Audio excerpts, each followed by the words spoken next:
summarize what we discussed. Fairly small chapter, but very practical chapter. And this theme of modes is going to continue into the 16th, 17th, 18th chapters also again, right? So this 13th, the 14th chapter, the three modes of material nature, right? Gunatraya Vibhaga Yoga, right? What is the basis? It has its link from the 13th chapter, where Krishna spoke about how these gunas, they are the link, the shackles, which is conditioning the soul to material nature, right? So how the spirit soul gets conditioned to material energy is through the means of these gunas. So how that material conditioning is happening is very nicely described in the first part of this chapter, right? So now we can fill up this blank, right? We know at this stage, from the last verse of this verse, we know what is this Brahman, what is the origin of this Brahman, what is the basis of this Brahman. We understood that it is Krishna, right? So it is this, that spiritual energy of Krishna, right, is the source of this material nature, and into that he impregnates the souls, the material souls, the spirit souls who are to be conditioned by material energy. And what happens as soon as the souls, they enter into the dominion of material energy, they get conditioned by one of these three modes: sattva, rajas, and tamas. What is the nature of the sattva? It is illuminating, and it conditions one to happiness, right? And the effect is the gates of one's body are illuminated by knowledge, which means one perceives very clearly what is the real picture.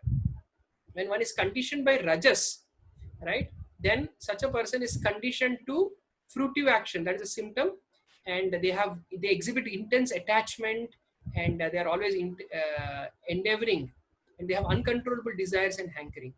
When one is conditioned by tamas, right, what is the symptom? They are in a state of madness, and they exhibit, they are always in a state of darkness and inertia, delusion, madness, and so on.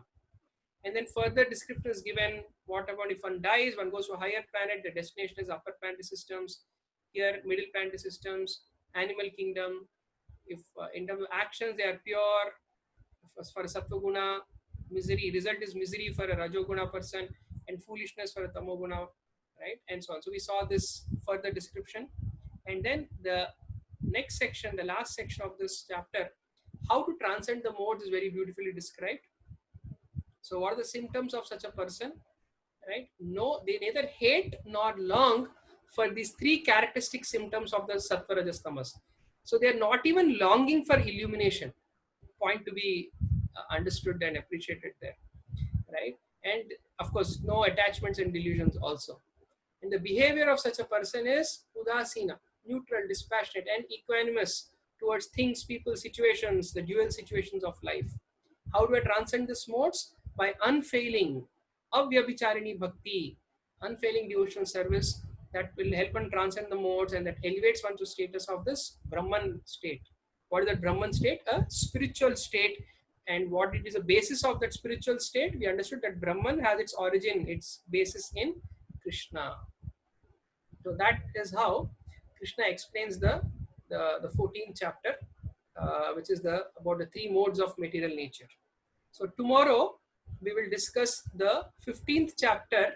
Again, very, very powerful chapter, a mini Bhagavad Gita in itself.